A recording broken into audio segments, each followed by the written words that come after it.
buenas tardes. Bienvenidos a este nuevo acto del Foro Taurino de la Real Sociedad Valenciana de Agricultura y Deportes.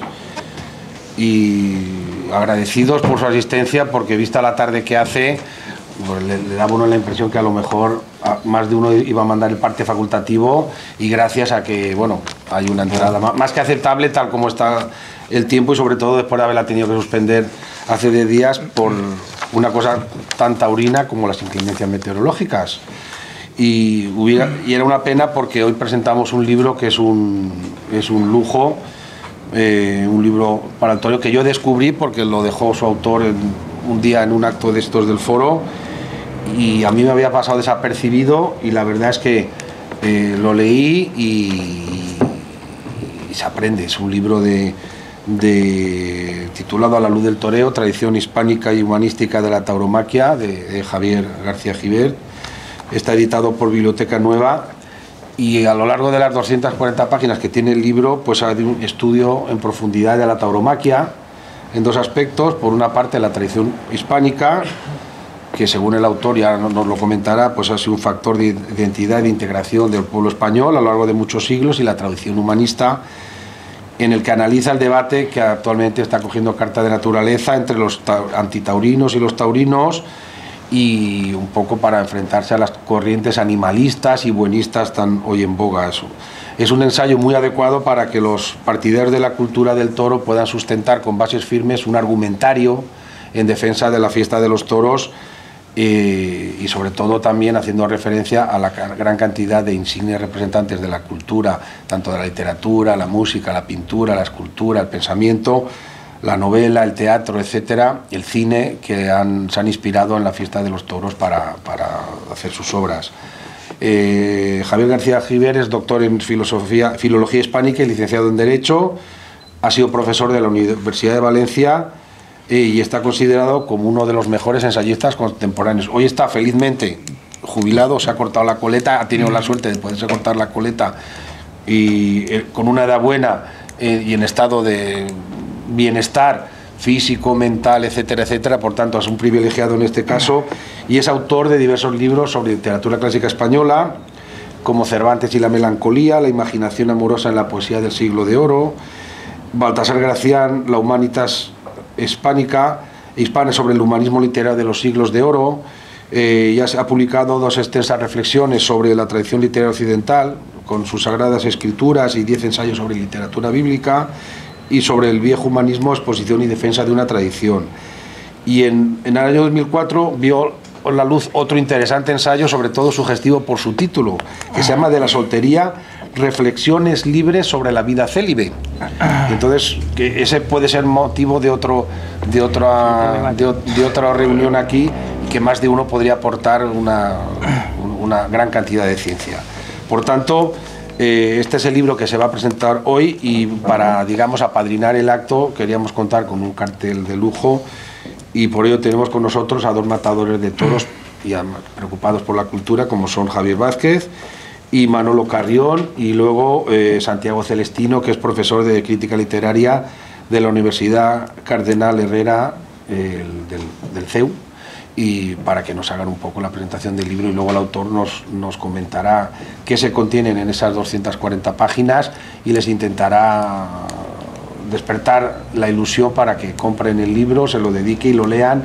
Es un libro que es para leerlo con detenimiento, con bolígrafo, con rotulador, subrayar, acotar, hacer fichas como se hacen en las universidades, y aprender mucho.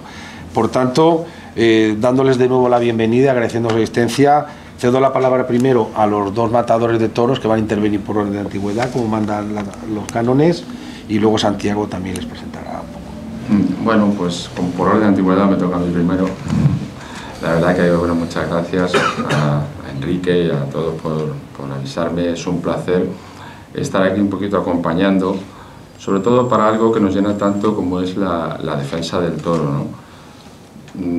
Nosotros siempre lo estamos defendiendo, pero las cosas en letra impresa ahí perduran más, ¿no? Entonces, pues mi agradecimiento, la enhorabuena a nuestro escritor, y bueno, ¿qué puedo decir? Ahora mismo hay una corriente yo nunca la he entendido. O sea, yo soy súper amante de los animales y esa corriente de gente que se dice yo soy animalista, eso en otra época, no sé qué le parecerá, pero en otra época era como decir yo soy un animal, ¿no? Yo creo en el humanismo y creo que el hombre ha evolucionado sobre ese humanismo muchísimo tiempo y es lo que de verdad nos tiene que importar. Ha abierto a muchos pareceres y a muchas cosas, pero creo que eso es lo que debe de imperar, y que ahora mismo, no sé, una sociedad que se aleje de eso se está alejando de su propia cultura y de su propio ser, y en mi opinión no le puede dar nada bueno. Sé que en este libro hace muchas reflexiones un poco sobre este pensamiento que yo tengo, y que yo lo tengo por mi instinto, pero que aquí a lo mejor está razonado de una forma pues un poquito más técnica y quizá mejor, ¿no? Nada más que eso, que dar la enhorabuena y gracias a todos ustedes.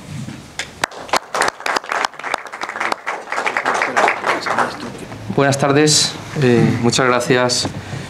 En primer lugar, agradecer a mi buen amigo Enrique Amat el que me haya brindado la oportunidad de poder estar en la presentación de un libro que tengo el gusto hoy de presentar, y que desde luego invito a todos ustedes a que puedan disfrutarlo, porque sin duda es una defensa a ultranza de la tauromaquia, pero desde la vertiente más intelectual, como es la defensa y la reivindicación del humanismo, de la tradición hispánica, en contraposición con la corriente humanitarista, animalista, tan en boga en los tiempos actuales. Decía José Tomás, a quien el autor cita y de hecho dedica en parte de su libro, buena parte de su libro, en algún capítulo pues narra precisamente la visión que como aficionado tiene del toreo, que me congratula decir que además coincido muchísimo con sus postulados como aficionado, lo cual todavía engrandece mucho más el libro, porque ya no es solo desde el plano intelectual la riqueza que tiene, sino también su visión como aficionado, pues desde luego está imbuida de todos los valores que desde la tradición humanística bueno, pues se ha desarrollado en el libro.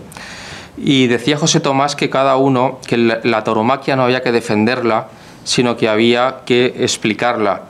Y es un ejemplo muy bueno, porque él precisamente decía que tenía que explicarla como él sabía, que no era de otra manera que toreando en la plaza. Pues sin duda alguna este libro explica perfectamente toda la argumentación que los aficionados tenemos la obligación, todos aquellos que nos gusta la fiesta de los toros, la tauromaquia. Hoy, por ejemplo, están haciendo ustedes un acto de defensa de la tauromaquia con el hecho de apoyar la presentación de este libro, y por supuesto, como no, cada vez que pasan por taquilla para asistir a un espectáculo taurino.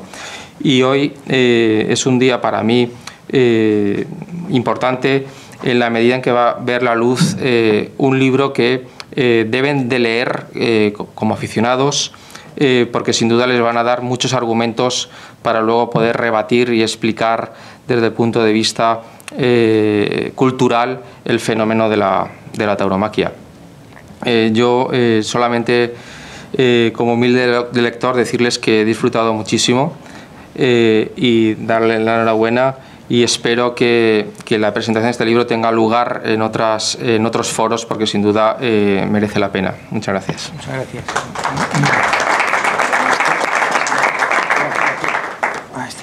Muchas gracias por su asistencia a este acto.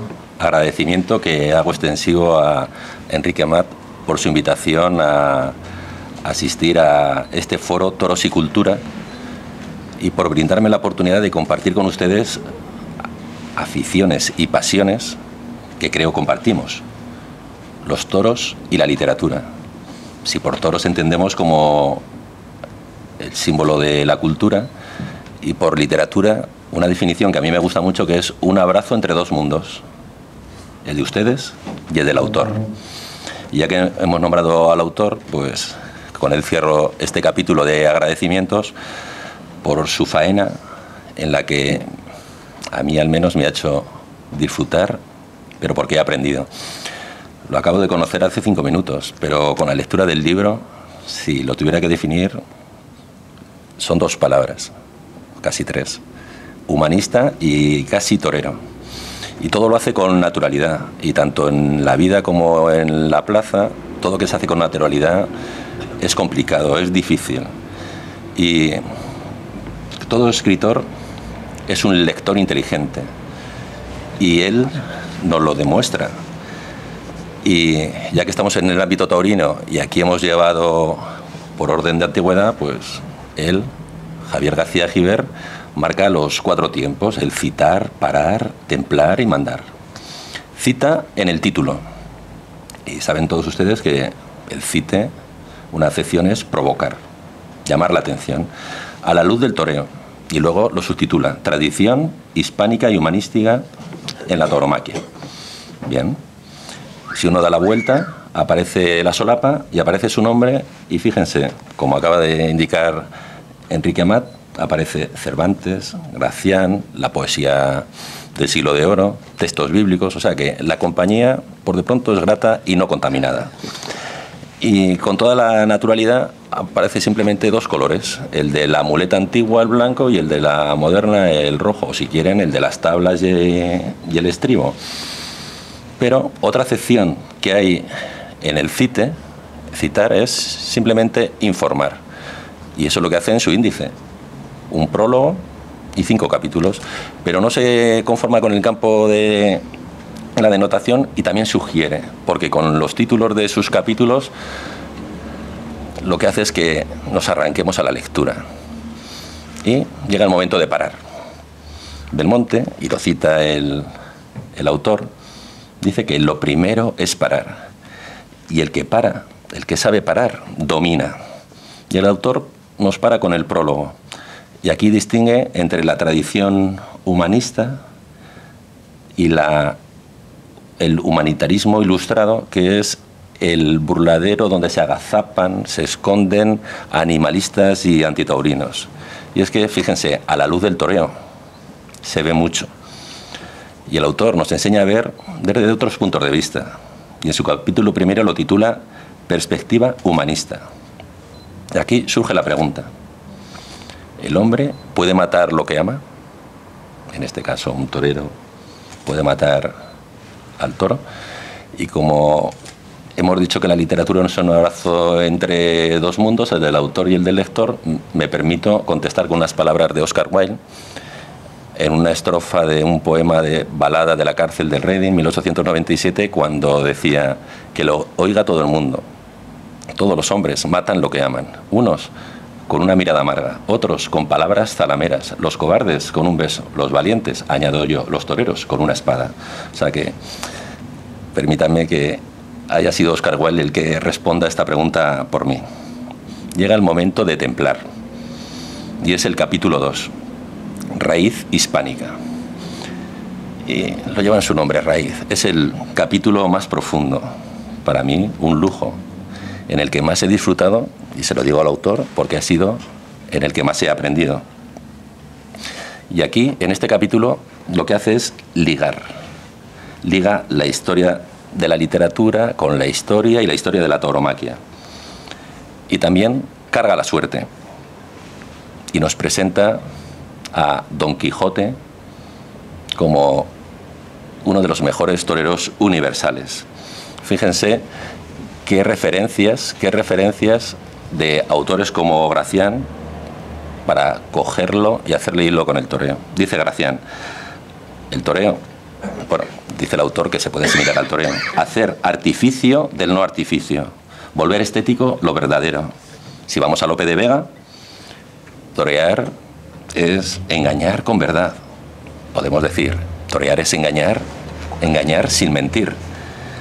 Y es que, si ya tenemos a nuestro caballero de la fe como uno de los toreros más universales, Don Quijote, no es por casualidad que los primeros ganaderos románticos, a principios del siglo XIX, cuando comenzaron a seleccionar y a convertir la fiereza en bravura, y fundaron las 6 castas fundacionales: Vistahermosa, Vazqueña, Gallardo, Cabrera, Gijona, la casta navarra, al toro querían imbuirle de lo que tenía un caballero. Y un caballero que era valiente, pues el toro tiene que ser bravo. Y un caballero que tiene que ser noble, pues el toro tiene que embestir por derecho. Llegamos al último tiempo, que es mandar. Y aquí el autor lo hace, manda con naturalidad, que es lo mismo que decir con torería. Y fíjense, ya que hemos dicho que el capítulo 2, Raíz Hispánica, era el más exigente, porque al lector es cierto que le exige, pero no nos exige más que el que se ha exigido el propio autor a la hora de escribirlo. Pues nos tiene que dar un poquito de aire. Y lo que hace es el capítulo 3, 4 y 5 los engarza y hace un 3 en 1. En este foro no hay que explicar que me estoy refiriendo a ningún aceite desengrasante, sino simplemente a la ligazón, al engarce entre el trincherazo con el pase de las flores y nos pasamos la muleta por la espalda para abrocharlo con el de pecho. Con un trincherazo se trae el capítulo 3, que lo titula Valores y Valor. Y de la máxima esculpida en el dintel del templo de Delfos, conócete a ti mismo, y es que es cierto. Para conocernos a nosotros mismos tenemos que mirar al interior. ¿Y qué ocurre? Que muchas veces lo que vemos no nos gusta. Concluye con la aseveración de Píndaro de llega a ser quien eres. Y yo me acuerdo de Don Quijote una vez más y de Ulises, que también lo cita el autor. Fíjense la diferencia. A Ulises, cuando el cíclope Polifemo le pregunta ¿cómo te llamas? ¿Quién eres? Responde, yo soy nadie, miente, mal torero. Sin embargo, cuando el labrador le pregunta a Don Quijote ¿quién eres? Don Quijote responde, yo sé quién soy, que es lo mismo de decir yo soy quien quiero ser. Y para eso hay que ser valiente. Y el valor se demuestra en la quietud. Pero también, cuidado, ya que hay toreros que creo que lo pueden atestiguar, también en la prudencia, porque es cierto que es una virtud entre la cobardía y la temeridad, pero toda obra que no está guiada por la prudencia está más cerca de la temeridad que del valor. Por eso, Unamuno, en el ensayo Vida de Don Quijote y Sancho, reprochará a Cervantes que lleve a nuestro torero, a nuestro Quijote, a la puerta de la jaula, a Portagallola, y diga al leonero que le haga sacar los leones. Unamuno era más quijotista que cervantista, todo lo contrario Cortés y Gasset en su ensayo de 1914, Meditaciones del Quijote. Llega el momento de engarzar con el pase de las flores y nos trae el capítulo 4, titulado El albur de la belleza. Y aquí aparece la danza y toreo como artes mixtos que comparten el tiempo y el espacio, así como la música solo se da en el tiempo y la pintura en el espacio, pero como en los toros nos gusta cruzarnos al pitón contrario y dar un pasito más, el toreo es un poquito más, porque fíjense, en el toreo la quietud es danza. Se trata, como decía Tarkovsky, de esculpir el tiempo, de hacer eterno el instante, y eso es la definición también de, si quieren ustedes, de la poesía. Y ya llega el final para abrochar con el pase de pecho, el capítulo 5, que lo titula Emoción y recuerdos. Y el torero que más le ha emocionado, por lo que se ve en el libro, es José Tomás. Y recordar es volver a pasar por el corazón. Y ese José Tomás, que se ha ganado un hueco en el corazón de aficionado de nuestro autor, es el toreo del silencio, el toreo de la soledad. Y llega la hora de la verdad, y en los toros saben ustedes que es sinónimo de muerte. Y les cedo el testigo a ustedes para que con la espada imaginaria de la lectura se abalancen sobre el morrillo imaginario de esta obra. Y me gustaría irme con la primera palabra de este libro, que si lo abren, la primera palabra que aparece en este libro es un gerundio. No le tengo mucha simpatía a los gerundios, pero es toreando. Pero me falta valor, técnica y arte. Por eso me agarro a la última palabra, que con esa sí que me atrevo, que es libro, y les agradezco primero al autor su faena y les invito a que lo lean, porque les aseguro que la faena merece la pena, y les recuerdo que más lectura siempre, siempre es igual a más cultura. Muchas gracias.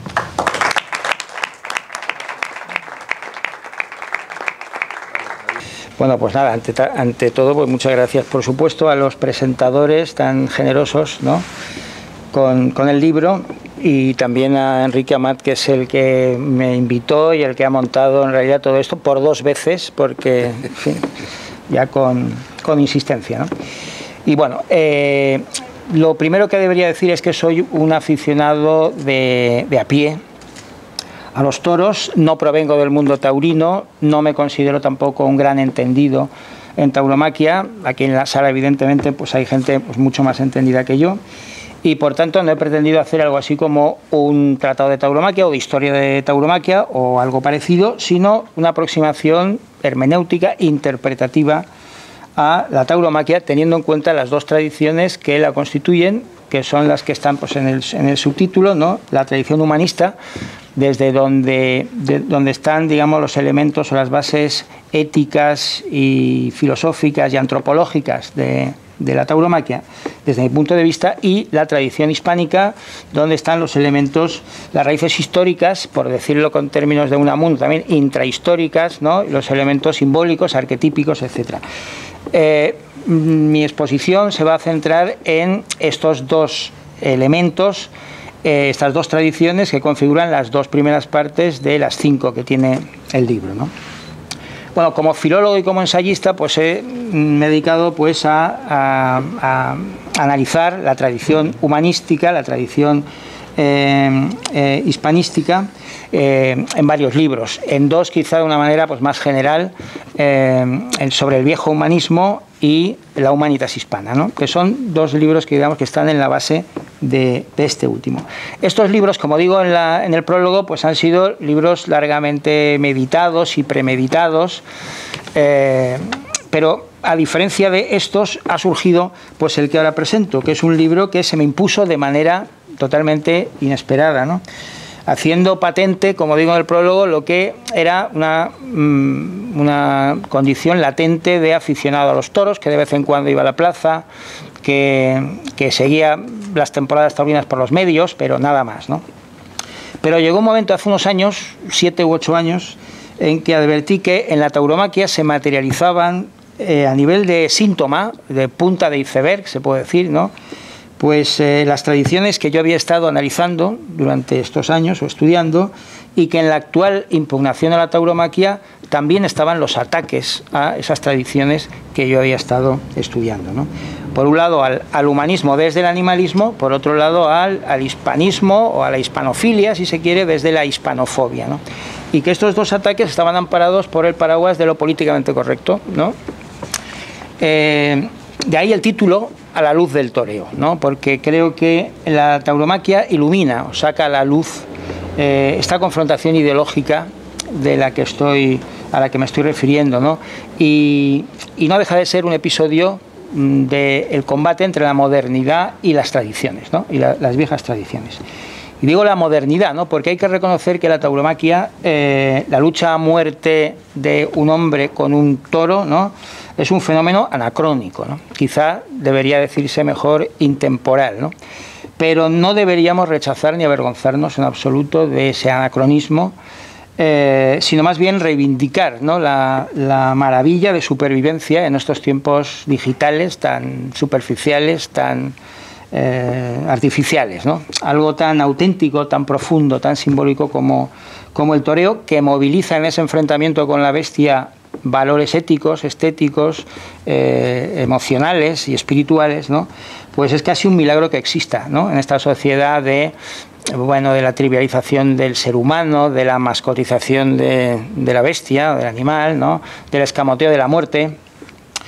En una sociedad así, algo tan sin trampa ni cartón como el toreo, pues es normal que a muchos les turbe y les escandalice, ¿no? Pero lo cierto es que tiene la impagable virtud de recuperar vivencias ancestrales y ponernos en contacto con la sustancia cruda e imperiosa de las verdades últimas, con el dolor, con la muerte, con el miedo, con la lucha por la existencia, ¿no? Y es una manera de dar cauce, pero con criterios éticos de raigambre clásica, que trato de ver en la tercera parte del libro, y también con elementos estéticos muy refinados, que trato de ver en la cuarta parte del libro, ¿no? De dar cauce a esas pulsiones elementales y fuerzas simbólicas que de otro modo acabarían, y acaban muchas veces, pues emergiendo de la peor manera, ¿no? Bajo señuelos, en fin, ideológicos, o religiosos, o, en fin, nacionalistas, de algún otro tipo, ¿no? Porque en la compleja realidad del ser humano todo tiene su cauce, todo tiene su equilibrio, los instintos y la razón, las pulsiones naturales y los frenos civilizatorios, ¿no? Y el toreo es una manifestación que encarna y encauza, creo, esos equilibrios, ¿no? Y responde con ello a un saber antiguo, el equilibrio de la cultura griega entre Apolo y Dionisos, ¿no? Apolo, que significando, pues bueno, es el sol, es la razón, es la luz, y Dionisos representando la nocturnidad o la noche, digamos el exceso, la pasión, pero también el éxtasis, ¿no? Toda la tragedia griega, que es, digamos, la culminación literaria de toda esa cultura, expresa ese equilibrio precisamente, ¿no? Entre lo oscuro, la luz y la oscuridad, ¿no? Que es tan importante, ¿no? Y ese equilibrio que nos señalan los griegos es uno de los puntales precisamente de la tradición humanista, que en Grecia tuvo la primera semilla. Y creo que desde ahí tenemos que partir para enfrentarnos con los animalistas antitaurinos, ¿no? Del origen de esa tradición. Porque no hay que equivocarse, ¿no? Animalismo es antihumanismo y humanismo es antianimalismo. O sea, no hay términos medios, ¿no? Hay que recordar que no siempre, desde luego, los antitaurinos fueron animalistas, ni mucho menos, ¿no? Antes las razones de los antitaurinos eran de carácter humanista, es decir, se hacían siempre desde la perspectiva del ser humano. Las primeras impugnaciones e intentos abolicionistas vienen del papado, precisamente, ¿no? A finales del siglo XVI, la célebre bula de Pío V, donde argumentaba en función de la cantidad de víctimas mortales que había en las corridas de toros, el carácter pagano de 300, según los analistas, ¿no? 300 víctimas mortales al año, más o menos, ¿no? Por término medio entre los siglos XVI y XVII, o sea que eran muchas realmente, ¿no? El carácter pagano de los espectáculos, la inmoralidad al mezclar hombres y mujeres como público. Luego se fueron añadiendo otros elementos, pues, económicos en el siglo XVII y sobre todo XVIII, la depauperación de las dehesas o el despoblamiento de las desaprovechamiento de las dehesas, las horas laborables perdidas por los que iban a la plaza, etcétera. Pero todo esto eran, en fin, razones humanistas, y hoy en día todas estas razones, pues bueno, pues en fin, son fácilmente rebatibles, prácticamente no existen como razones antitaurinas, y las únicas que quedan en pie son precisamente las ya radicalmente distintas y pertenecen a otra tradición que no es la tradición humanista, sino que es la tradición que hunde sus raíces en el siglo XVIII, la de tradición, podríamos llamar, del siglo ilustrado, del despotismo ilustrado, de la ilustración o del humanitarismo ilustrado, ¿no? En el libro sobre el viejo humanismo yo trataba de diferenciar bien lo que son principios humanistas y principios humanitaristas, que a veces se dice que son una continuación, herederos, pero en realidad son una traición, ¿no?, a los principios humanistas anteriores. Pero ahora no, en fin, me voy a limitar a lo que nos afecta en esa distinción, ¿no? El autor que a mi juicio está detrás de ese humanitarismo antihumanista de donde salen los postulados animalistas es Jean-Jacques Rousseau, a finales del segunda mitad del siglo XVIII. Rousseau es un escritor genial y un pensador genial, pero creo que es el intoxicador de conciencias más potente de que ha habido en la modernidad occidental, y no lo digo solo yo. Y voy a referirme ahora a 4 líneas de su pensamiento, 4 líneas antihumanistas de su pensamiento. En primer lugar, la tesis de su obra sobre el origen de la desigualdad de los hombres, según la cual el proceso civilizatorio, dice, ha sido una desgracia para el ser humano, al que le conviene volver al estado de naturaleza, dice él, y eso le lleva a la exaltación de los animales, que él considera que tienen ideas, así lo dice, ¿no? Ideas y virtudes de las que los seres humanos tenemos que tomar ejemplo, ¿no? Por eso Voltaire, era enemigo suyo, ¿no? Contemporáneo, en una de sus cartas dice que leyendo a Rousseau a uno le dan ganas de ponerse a cuatro patas, ¿no? Sobre todo cuando decía este tipo de cosas. En segundo lugar, su postulado de otra obra muy importante suya, El contrato social, de la necesidad de someter la opinión social a lo correcto según sus postulados, claro, con el fin de eliminar toda disidencia mediante la coacción o mediante la censura o mediante la pedagogía. Esas son las bases de la corrección política, de lo políticamente correcto hoy en día. En tercer lugar, considerando la sociedad civilizada como un conglomerado de víctimas y verdugos y llenándolo de resentimiento por todos los lados, ¿no? Esa sociedad. Marx tuvo muy en cuenta algunas ideas de Rousseau, y para él eran la oposición explotadores-explotados, que hoy se ha diluido un poco, pero hoy se multiplica, ¿no? Ese tipo de oposiciones entre hombres y mujeres, entre homosexuales y heterosexuales, entre los naturales de un país y los que vienen de fuera, entre las mayorías nacionales y las minorías nacionales, ¿no? Por supuesto, entre los animales y los hombres, ¿no? Y además siempre teniendo en cuenta la idea de Rousseau de que un colectivo es víctima y otro colectivo es verdugo, ¿no? Y luego, en cuarto lugar, instaurando el juicio sentimental, no racional, sobre la realidad de las cosas, basado en la sensibilidad más que en la reflexión y en el sentimiento más que en la cabeza o más que en la razón, y considerando la compasión como la virtud social fundamental. Todos estos aspectos, estos cuatro aspectos que he mencionado de Rousseau, ¿no? Pues conculcan principios humanistas muy arraigados, ¿no?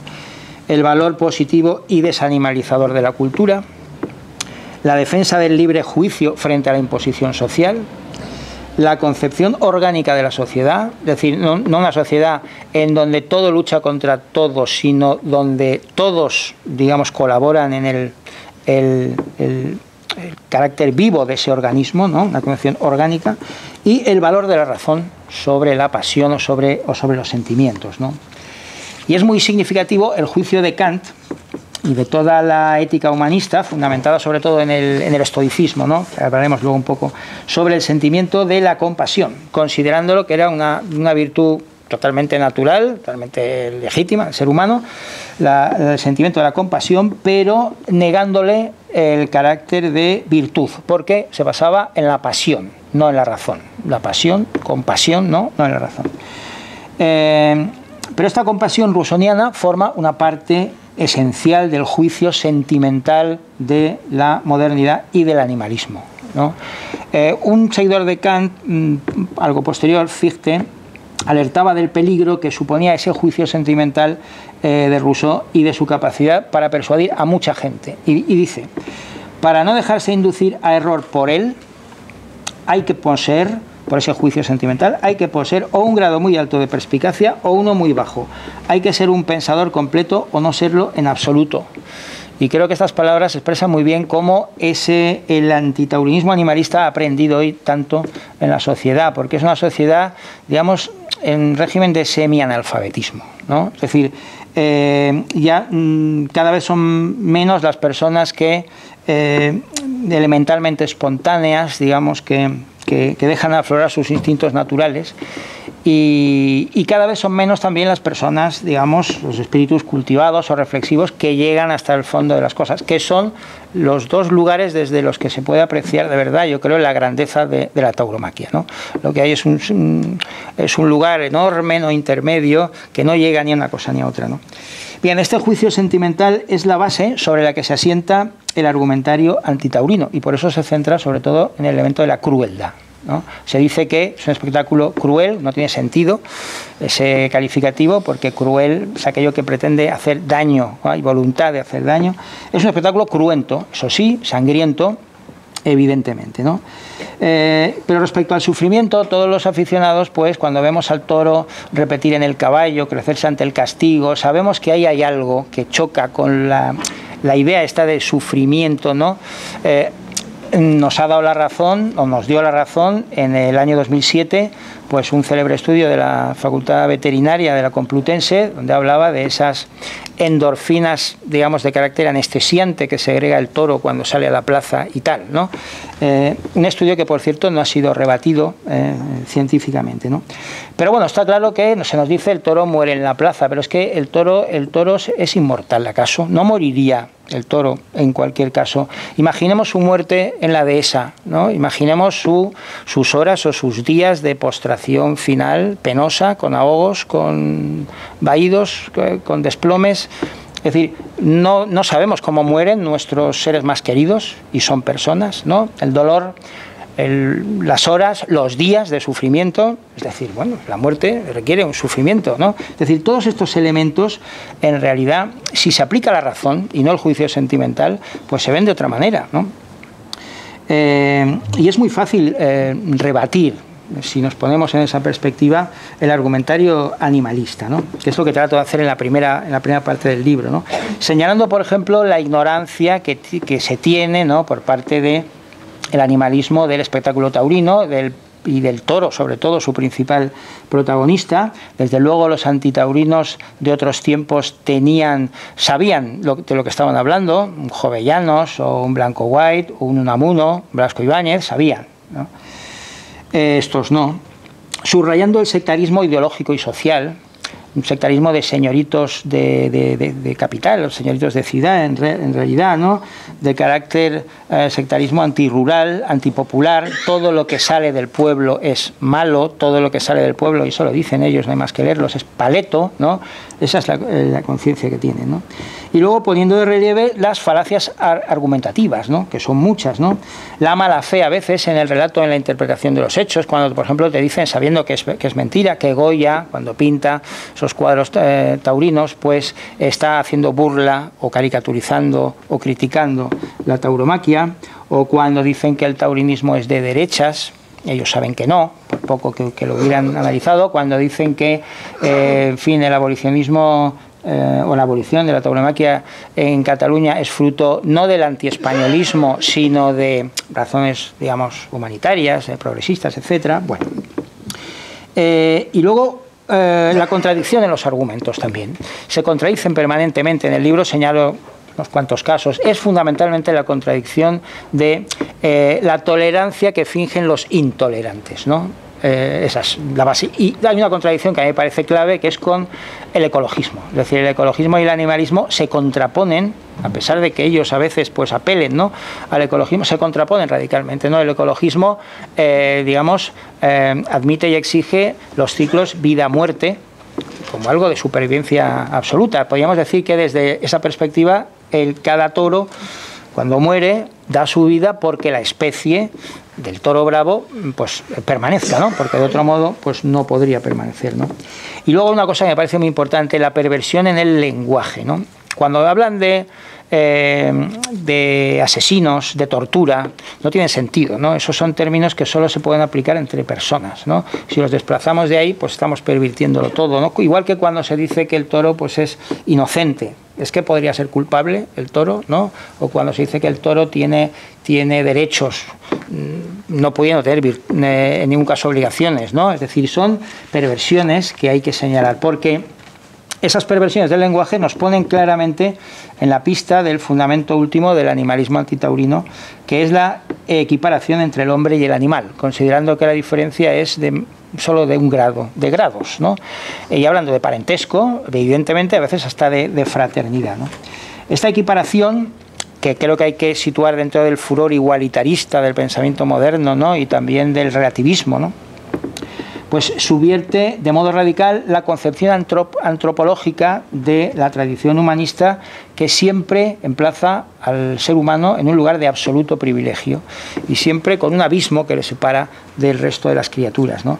Eso ya está en los dos pilares de la cultura occidental, ¿no?, que afianzan esta idea desde el principio muy claramente, ¿no? La tradición judío-cristiana, en el Génesis, ya se nos dice pues que el hombre es creado a imagen y semejanza de Dios para dominar sobre todas las criaturas, ¿no? Y en la tradición clásica grecolatina, pues bueno, el antropocentrismo es algo clave, ¿no? Hay esa célebre frase de Protágoras, ¿no? El hombre es la medida de todas las cosas, ¿no? Pues lo deja bien claro, ¿no? Este antropocentrismo es la base de la concepción antropológica del humanismo, que siempre ha situado a la humanitas en un lugar central entre lo que llamaban la feritas, es la condición de fiera, animalidad, y la divinitas, con la obligación de tender hacia la divinitas y alejarse de las feritas. Hoy parece que los animalistas lo que están pretendiendo, no parece, sino es que lo es, ¿no? Es juntar feritas y humanitas lo más posible, ¿no?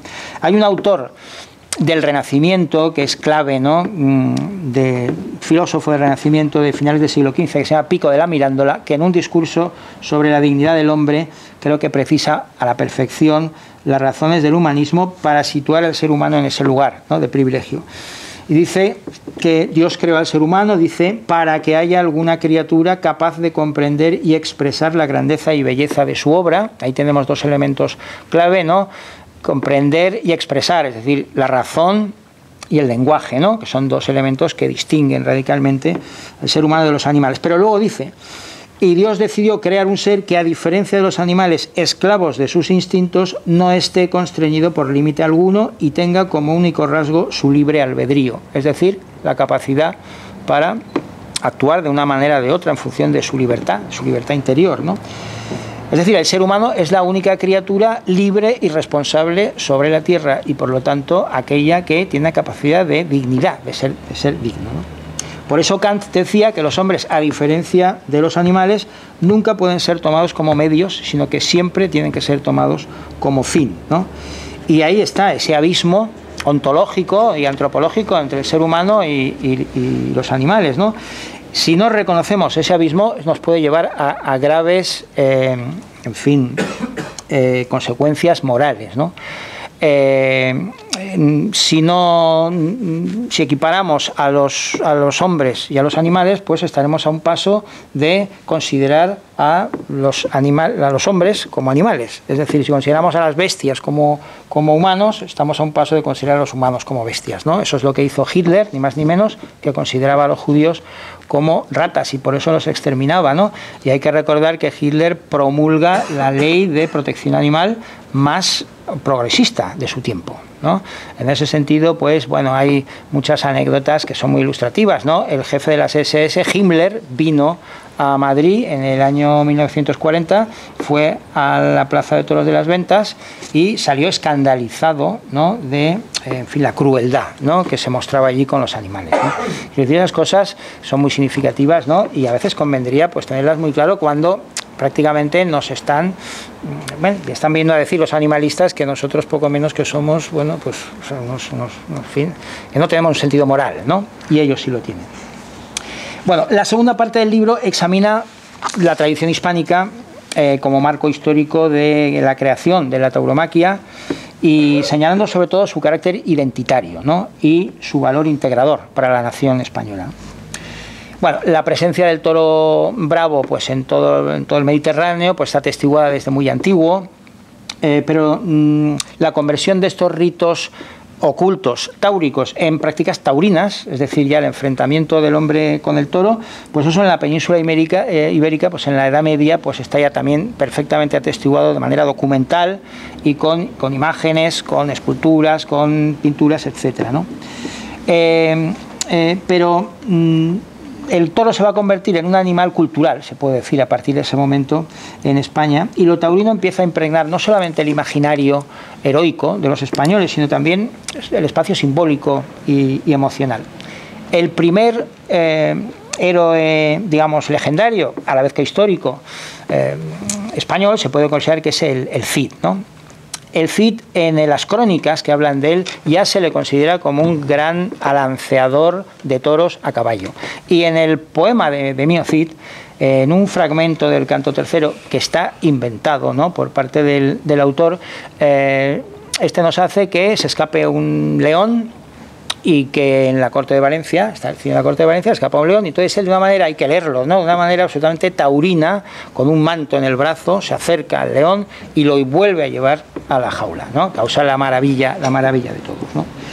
En fin, el toro y la tauromaquia realmente pues empiezan a tener una presencia constante en la literatura española de los últimos siglos de la Edad Media, y ya no digamos en la del Siglo de Oro, ¿no? Empezando por la Celestina y acabando por Calderón, pues están todas las obras llenas de, no solo de motivos o de pasajes taurinos, sino sobre todo de algo que es todavía más importante, ¿no? De fraseología taurina, de léxico taurino, de metaforización taurina. Es decir, eso ya se ha metido, ¿no?, en la sangre, ¿no? Tanta potencia tenía la tauromaquia que el país entero, con Felipe II a la cabeza, desde el pueblo hasta la aristocracia, ¿no?, pues se rebelan contra las prohibiciones papales que hemos mencionado antes, haciendo de la defensa de los toros una verdadera causa nacional, ¿no?, a finales del siglo XVI. Y así llega la tauromaquia con pleno vigor en el siglo XVII. O sea, el siglo XVII se trata de, como se sabe, de un espectáculo caballeresco, representado, protagonizado por los nobles, pero acudía gente de todos los estamentos sociales, y tenía una parte popular, pero una parte, digamos, marginal, ¿no? Pero claro, la parte, digamos, noble era lo que levantaba pues toda la espectacularidad, el colorido y todo eso, ¿no? Junto con el teatro, se puede decir que era el gran espectáculo de la época, nacional de la época, ¿no? Pero lo que en el libro he tratado de resaltar es que la tauromaquia llega a convertirse en el Siglo de Oro, en el arquetipo del modo de sentir y pensar hispánico. Y ahí menciono lo que tú recordabas, el Quijote como el gran símbolo universal español, ¿no? Ese ser anacrónico, que igual que un torero se enfrenta con el toro, pues él se va a enfrentar con valores, con valor y con valores caducos para su tiempo, pero nobles, pues a la cruda realidad de la vida, ¿no? Bueno, pues siguiendo la pauta del Cid, Don Quijote, pues también se enfrenta toreramente a un león, es lo que has comentado, ¿no? Hace que lo saquen de una jaula, un león que se encuentra por el camino, y se pone delante de él, baja del caballo, con lo cual de alguna manera está anticipando también lo que será el futuro toreo a pie, y se enfrenta a esa situación, ¿no? Y además va a justificar ese acto de valor muy taurinamente, ¿no? Y dice: bien parece un gallardo caballero a ojos de su rey en la mitad de una gran plaza dar una lanzada, conferir suceso a un toro bravo, ¿no? Así justifica él, de esa manera, ese gesto de valor para enfrentarse a una fiera, porque en realidad él sabe que todos los héroes antiguos tienen que enfrentarse a algo que no sea humano para demostrar su carácter heroico, ¿no? Lo va a hacer pues Aquiles, Ulises, Teseo, que se va a enfrentar al Minotauro, por cierto, etcétera, ¿no? Es decir, bueno, y él en su condición heroica lo va a hacer, pero ya digo que lo va a hacer con ese aparato ya taurino, ¿no? Realmente. Y bueno, Cervantes al final va a hacer, no va a dejar que Don Quijote muera sin enfrentarse a toros de verdad, ¿no? Y al final, cuando él está volviendo a su aldea, pues también hace que se cruce con una torada que llevan de un sitio para otro para torearlos, y él se quiere poner delante para mostrar su valor, y claro, bueno, pues lo arrollan, ¿no? Todos los toros lo dejan, pues como siempre, ¿no? Pues hecho polvo. Pero se ha puesto delante de los toros también, ¿no? Pero claro, no solo el modelo universal del Quijote está presente, ¿no? en el toreo y en los toreros, ¿no? Sino también otros que configuran el alma característica de la época, ¿no? Por ejemplo, el instinto de supervivencia del pícaro, ¿no? El de más cornadas da el hambre, ¿no? El lazarillo en realidad empieza con una cornada metafórica que le da a su primer amo, ¿no? Cuando, para que aprenda de la vida, le da un golpe con la cabeza, con su cabeza, a un toro de piedra que hoy todavía existe en el puente antiguo de Salamanca, ¿no? Y entonces se habla a partir de ese momento de la cornada, ¿no? La cornada que le despierta la vida, ¿no? Que le enseña lo dura que es la vida y tal. Ya en el lazarillo, en la novela picaresca, hay muchas otras novelas, hay referencias taurinas, ¿no? Pero también está el arrojo aventurero del descubridor. Y de hecho los descubridores rápidamente pues mandan a América caballos, toros. Se celebran a partir de 1526 las primeras corridas, ¿no? De toros, que van a tomar rápidamente los pueblos indígenas como algo casi autóctono, ¿no? Muy rápidamente. Pero también está el arrobo del místico, el arrobo emocional del místico, ¿no? Es decir, sobre todo a partir de la figura de Belmonte, Belmonte, esa célebre frase, ¿no? Si quieres torear bien, olvídate que tienes cuerpo. Nos recuerda mucho la de Santa Teresa de Jesús, en uno de sus éxtasis, que dice en el libro de su vida, parece que el alma no anida en el cuerpo cuando él está en esos estados de éxtasis, ¿no? Por cierto que Belmonte es el primero que utiliza, luego lo usarán otros toreros, un término místico que es la de transfiguración, ¿no? Él habla de la transfiguración cuando en algunos momentos que él está delante del toro siente ese transfigurarse, ¿no? También está, por supuesto, la arrogante donosura del Don Juan, otro de los mitos típicos de la época, ¿no? Es decir, esa postura, esa seducción, esa danza, ¿no?, con el toro, que va a terminar con la penetración por el estoque, ¿no? Pues bueno, pues en fin, se puede relacionar muy bien con la actitud donjuanesca. No hay que olvidar que el toreo a caballo, caballeresco, pues tenía un elemento galante, ¿no?, muy importante, que luego pasó al toreo a pie, ¿no? Bien, el espíritu de la España de Don Quijote, de la España del Lazarillo, de la España de Álvar Núñez Cabeza de Vaca, ¿no?, de otros conquistadores, de San Juan de la Cruz, de Santa Teresa, o del Don Juan Tenorio, pues, o del Burlador de Sevilla, por hablar de una figura del 17, pues está en el alma misma del toreo y hace eclosión en la España barroca del siglo XVII, que es el momento de la máxima intensidad y decantación de afluencias y del máximo despliegue creador, de potencia creadora de la cultura española, en el que España adquiere realmente su personalidad, podríamos decir su personalidad torera, ¿no?, en ese siglo XVII, ¿no?, que es justo el momento en donde entra la modernidad, ¿no? A partir del siglo XVII entra el tren de la modernidad, que se dice que España no lo coge, no lo cogió en ese momento, con la nueva filosofía, la nueva ciencia, un nuevo sistema de valores. Por eso el barroco se puede considerar como un canto del cisne, ¿no?, un espléndido canto del cisne del mundo tradicional, ¿no?, pero su espíritu entusiasta, idealista, con su punto de locura, queda en el toreo, y no solo en el toreo del siglo XVII, sino en el toreo que vendrá después, en el toreo ya moderno del siglo XVIII, ¿no? Hay muchos elementos que unen barroco y tauromaquia, la sensorialidad colorista, la meditación de la muerte, la dramática vivencia del instante efímero, la dignidad y la importancia que cobran los gestos, tanto en el mundo barroco como en el mundo taurino, el sentido del honor, ¿no?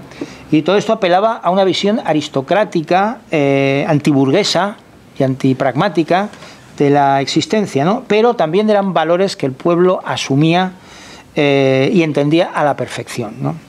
Y es el pueblo el que a lo largo del siglo XVIII, cuando pues los espectáculos taurinos a caballo pues empiezan a decaer, la nobleza se retira del espectáculo y toma el testigo y el pueblo, y pasa de comparsa a protagonista, ¿no?, pero siempre asumiendo los valores de la nobleza: el coraje, el afán heroico, el porte distinguido, el usar de espada, que era un símbolo exclusivo de la nobleza, el traje lujoso, y entonces puede decirse que el nuevo toreo que surge en el 18 surge como una fusión interclasista entre lo aristocrático y lo popular, que es una mezcla muy característica de la cultura española, que nunca despreció, a diferencia de los animalistas actuales, ¿no?, nunca despreció los elementos populares, ¿no? Ahí tenemos a Don Quijote, siempre al lado tenemos a Sancho Panza, ¿no?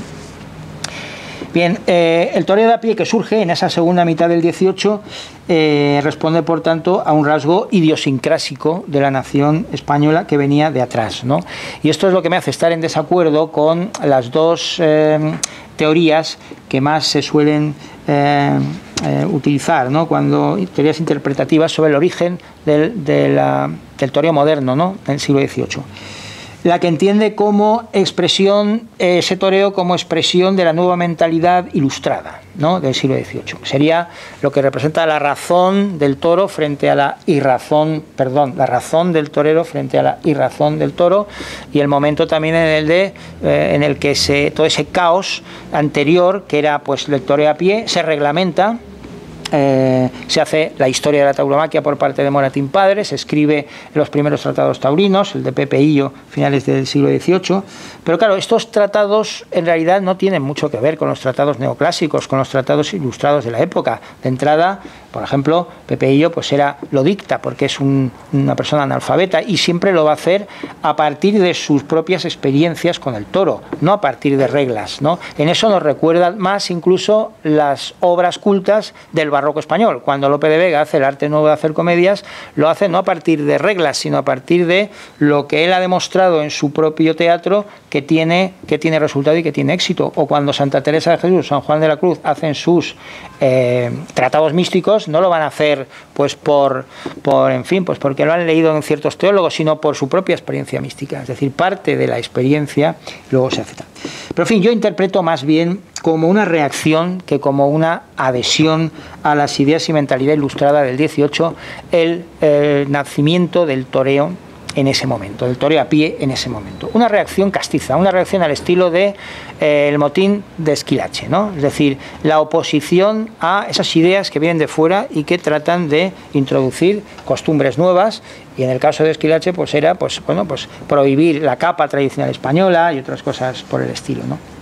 Bien, esta interpretación del toreo como mirada hacia atrás, de corte tradicional, es la que me hace también estar en desacuerdo con la lectura que concibe la implantación del toreo moderno al final del 18 como un síntoma que responde al espíritu romántico o prerromántico de la época. Esa tesis sobre todo la mantienen los autores extranjeros, ¿no? Es verdad que el romanticismo se enfrenta como la tauromaquia con los valores racionalistas y burgueses, ¿no? Y utilitarios, ¿no? De la sociedad burguesa, ¿no? Y es verdad que el torero podía ser visto como ese personaje exótico, singular, un poco loco, ¿no? Marginal, que le gustaba tanto a los románticos, que le gustaba tanto a Byron, o que le gustaba a Mérimée o a Gautier, etcétera, ¿no? Pero para los españoles el torero no era un personaje romántico, ¿no? Sino alguien que representaba una vieja y singular decantación del alma española, ¿no? Por decirlo así. Y esta absoluta identificación de lo taurino con lo español es la que le hizo decir a Ortega y Gasset, una frase muy repetida y muy cierta, que no puede comprender bien la historia de España quien no haya comprendido la historia de la tauromaquia, ¿no? Esta idea ha sido luego repetida por intelectuales españoles de mucho nivel, no solo taurinos, sino también antitaurinos. Por ejemplo, Américo Castro, ¿no? Que no era taurino precisamente, que dice, en el aspecto del vivir hispánico, dice: la fiesta taurina ha llegado a convertirse en un rito solemne en que el auténtico hispano, sin saberlo, rinde culto a la esencia de su forma de vida. Y ya no digamos los intelectuales taurinos. Tierno Galván, en un libro que tiene que está muy bien sobre tauromaquia, dice: los toros en España no son un espectáculo, sino más bien un acontecimiento nacional que remite a una determinada concepción del mundo y que tiene la virtud de representar la remota unidad de sus distintos pueblos. A mí esa última frase me parece muy interesante, ¿no? La remota unidad de sus distintos pueblos, porque en realidad en España la tauromaquia ha sido un fenómeno integrador de extraordinaria importancia, de extraordinaria fuerza centrípeta, por así decir, ¿no? Que anulaba las separaciones geográficas, que disolvía las barreras sociales. Cuando se oponían frascuelistas y lagartijistas, o gallistas y belmontistas, o tal, pues o cordobesistas y ordoñistas, ¿no? Por así decir, pues en realidad eso no disolvía, no quebraba el país, sino todo lo contrario, ¿no? Y esas oposiciones, digamos, que lo consolidaban más. Esto lo vio muy bien Berlanga en La Vaquilla, ¿no? Como la vaquilla, pues en la guerra civil, pues en esa película, ¿no?, tan divertida, pues puede hacer que los dos frentes, pues bueno, se anulen, ¿no?, realmente. Y lo han visto muy bien los separatistas, ¿no?, porque saben que ese punto es un punto, digamos, para romper, ¿no?, es un punto clave, ¿no?, para romper. Pero bueno, de lo que acabamos de decir se deduce también la comprensión y la valoración que tradicionalmente han tenido los intelectuales de la tauromaquia, los intelectuales españoles, ¿no?, fundamentalmente. Algo que desde luego tratan desesperadamente de ocultar los antitaurinos, ¿no?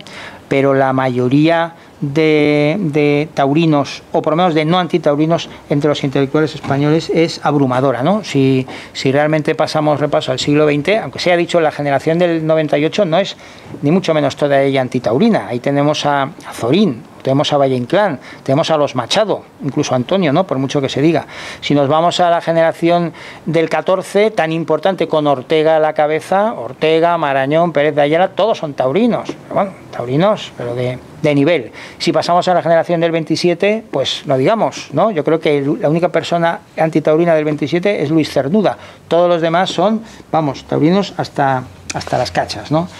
Y los últimos, en fin, intelectuales, si se puede decir, o si todavía existe, ¿no? Esa especie, ¿no?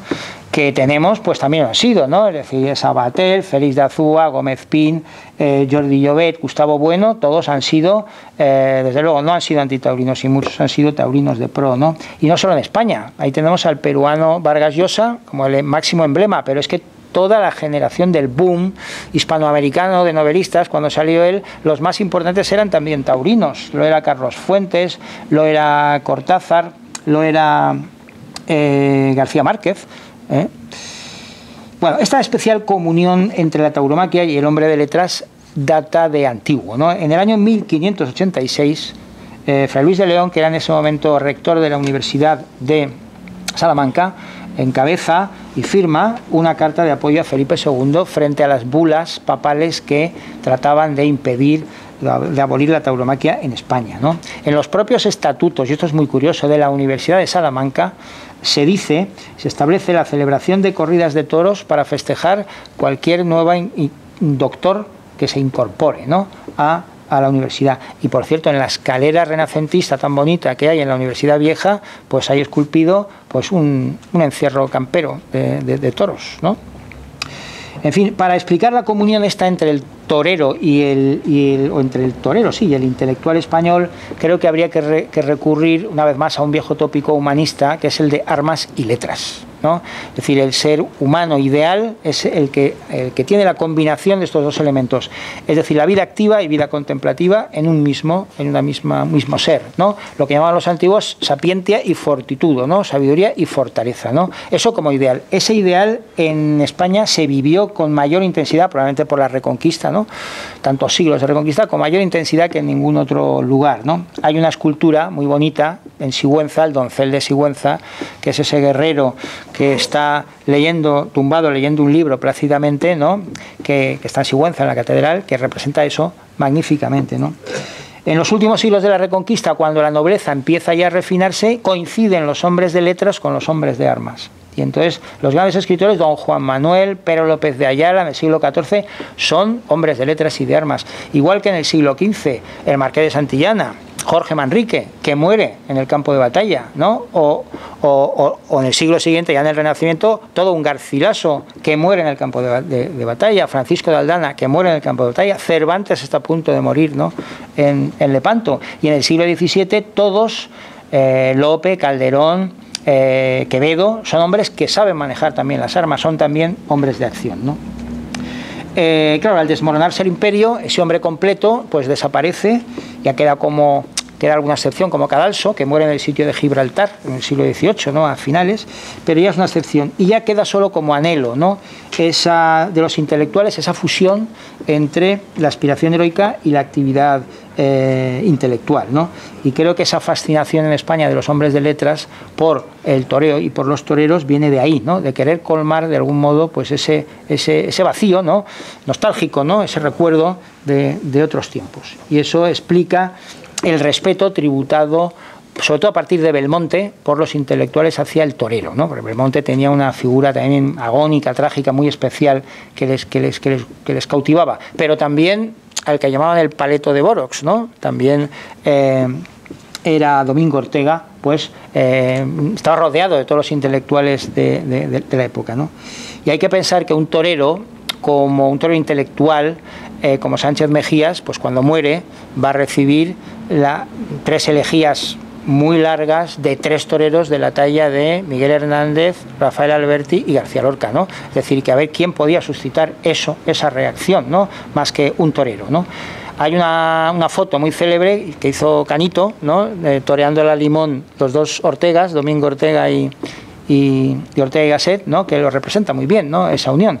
Por cierto, una foto reeditada hace poco por Ponce y Vargas Llosa, ¿no? Que también se la hicieron y tal, ¿no? Bueno, hasta aquí lo referido a estas dos primeras partes y ya, en fin, muy brevemente, simplemente apuntar lo que hay en las otras tres, ¿no? No llega a 5 minutos, no llegará a 5 minutos, ¿no? Las otras tres partes del libro se refieren a la tercera parte, los rasgos éticos, la cuarta, los rasgos estéticos y la quinta, los rasgos emocionales, ¿no? La tercera parte se titula Valor y valores, ¿no? Valor porque el coraje es esencial para la tauromaquia, pero también para cualquier otro aspecto de la vida, ¿no? Aristóteles lo llamaba andreía y es la primera de las virtudes que va a estudiar en la Ética a Nicómaco, ¿no? Y porque él dice, y es totalmente verdad, que sin valor, sin dominar el miedo, pues no se puede actuar éticamente en este mundo, ¿no? No se puede actuar con libertad, con honradez, sin hipocresía, sin servilismo, ¿no? Es fundamental. Y además el valor es el fundamento de la doctrina a la que naturalmente se ascribe la condición del torero, que es una doctrina clave en la tradición humanística, que es el estoicismo, ¿no? La figura más importante de esta doctrina pues es un hispano-romano, cordobés, como Manolete y como tantos otros, ¿no? Que es Séneca, ¿no? El estoicismo define, y ahí está la clave, ¿no? Una ética no para la polis, para la ciudad, en el marco ciudadano y social, sino para el individuo. Y esto cuadra perfectamente con la necesidad y la realidad del torero, ¿no? El esfuerzo, el sacrificio, el sentido de la responsabilidad, la fe en uno mismo, esos son valores fundamentales, ¿no? De esa tradición estoica también para el torero, ¿no? A menudo Séneca definía al sabio como un gladiador o como guerrero, ¿no? Y vinculado con la doctrina estoica hay otro concepto que también es muy importante y que elaboró sobre todo el padre del humanismo antiguo, que es Cicerón, ¿no? Que es la dignitas, la dignidad, ¿no? Que es un concepto que también relacionado con elementos como el pundonor, la vergüenza torera, etcétera, pues está muy presente en la tradición humanista y también en la tauromaquia, ¿no? Bueno, en el libro menciono pues algunos aspectos de estos relacionados con la vida y la muerte de Belmonte o de Manolete, etcétera. Bueno, la cuarta parte se titula, o la titulo, El albur de la belleza, y se dedica a la estética del toreo, una estética basada en la tradición y sometida a arquetipos e ideales de repetición muy precisos, pero con una infinita capacidad innovadora, creadora, de improvisación, porque claro, pues el toro es una bestia impredecible, ¿no? Y es una danza con esas características tan especiales, ¿no? Sí, bueno, y en este marco de reflexión pues analizan algunos temas, el duende de Morante a partir de algunas fotografías, la cualidad ética de la estética taurina a partir de un libro de un pensador y filósofo alemán de finales del 18, principio del 19, Friedrich Schiller, que es un libro que se llama La gracia y la dignidad, y creo que esos dos conceptos cuadran perfectamente también con lo que es lo que dice Schiller con lo que es el toreo. Y bueno, y luego la dimensión que otorga la estética taurina, la vecindad con la muerte, ¿no? Y ahí esta parte termina con el impacto que me produjo asistir hace 2 años a la muerte de Víctor Barrio, ¿no?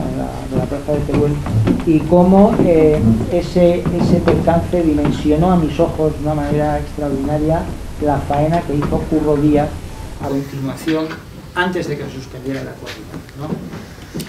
Este recuerdo emocionado da paso a la quinta parte, que se llama Emoción y Recuerdo, ¿no? Porque, claro, la tauromaquia es un arte efímero que gracias a la poderosa emoción que suscita en nosotros, pues queda en el recuerdo, a veces de manera indeleble, ¿no? Se trata de una emoción pura y auténtica, muy distinta, por ejemplo, a la pasión sentimental que puede suscitar el fútbol, ¿no? Donde hay amor y odio, y donde la única emoción en realidad está en el resultado, ¿no? Son emociones muy distintas, ¿no? Emoción colectiva, sin embargo, también, pero que va del torero al público, del público al torero, en una especie de circuito que se retroalimenta en vivo, porque ahí está también otra cuestión de si esa emoción trasplanta o sobrepasa lo que es pues, en fin, los medios, el mundo del vídeo, la televisión, etcétera, ¿no? Que es otro asunto que, bueno, pues que sé que se comenta. Y bueno, y los dos últimos epígrafos están dedicados a valorar la emoción y el recuerdo que suscitó, que produjo en mí y en tantísimos otros, pues una figura de época como José Tomás, ¿no?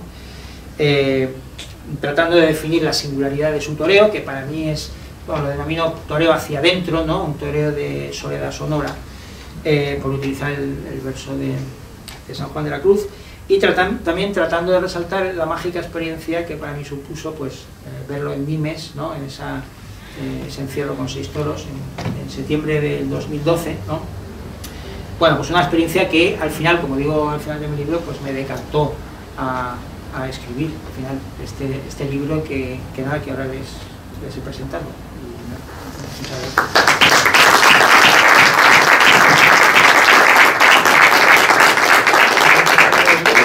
Ustedes, pero yo estoy abrumado por esta conferencia, esta sapiencia, pues imagínense lo que será luego esto en un día como hoy, con la lluvia, en casa de uno, en su sillón, con su manta, con la calefacción, con una buena luz, con un gin tonic al lado, y el libro con un rotulador, un bolígrafo para subrayar, con una buena música.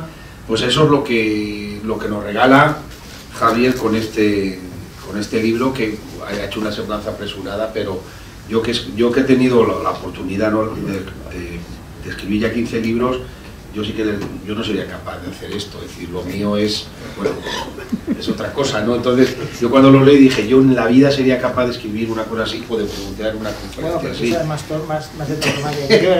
Y entonces la verdad es que me imagino que yo creo que es un regalo para todos los aficionados y para el casino y para todos ustedes tener la oportunidad de haber presentado un libro de esta dimensión, de esta categoría, como cierre de este ciclo de toros y cultura que hemos llevado a cabo este mes de octubre, que tendrá continuidad de todas maneras dentro del día 29 de noviembre con la presentación de un libro, en este caso de poesía taurina, acompañado de un recital de poesía taurina.